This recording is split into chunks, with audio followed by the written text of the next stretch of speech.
J'ai reçu une autre plainte de bruit. Cette fois-ci, les locataires disent que le soir, ils entendent les locataires du haut s'aimer beaucoup, beaucoup, beaucoup, beaucoup. Donc là, ils me demandent d'intervenir. On s'entend que ça ne me tente pas vraiment d'aller les voir puis de leur dire de faire plus attention quand ils s'aiment. Donc, qu'est-ce que j'ai fait? Je suis resté évasif. J'ai juste rappelé aux locataires que pas beaucoup d'insonorisation dans le logement, puis que quand c'est silencieux le soir, il faut faire attention au bruit qu'on émet pour être respectueux de son entourage. Je me demande, toi, qu'est-ce que tu aurais fait si tu avais eu cette plainte-là?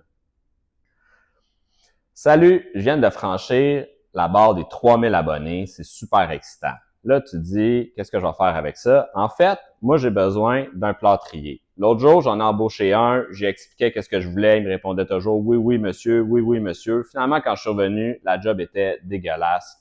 J'étais découragé.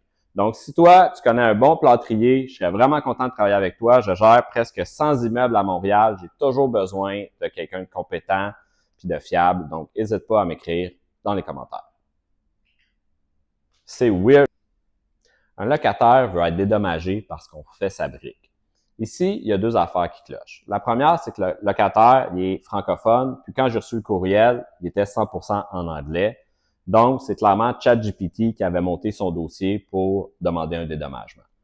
La deuxième, c'est que c'est rare qu'on reçoit des demandes de dédommagement pour des activités qui n'impactent pas l'intérieur de l'immeuble, soit la partie habitable de l'immeuble. Quand ça se passe à l'extérieur, généralement, les gens sont tolérants.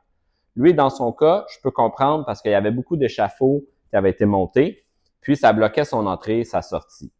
Bref, j'ai discuté avec lui, on a trouvé une entente, puis tous les partis étaient contents à la fin de la journée. Salut!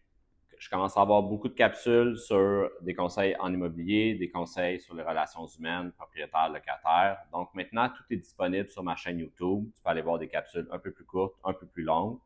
D'ailleurs, s'il y a des sujets que j'ai pas traités que tu aimerais que j'adresse, n'hésite pas à les écrire en commentaire. Ça va me faire plaisir de filmer ça puis te donner des conseils par rapport à ça.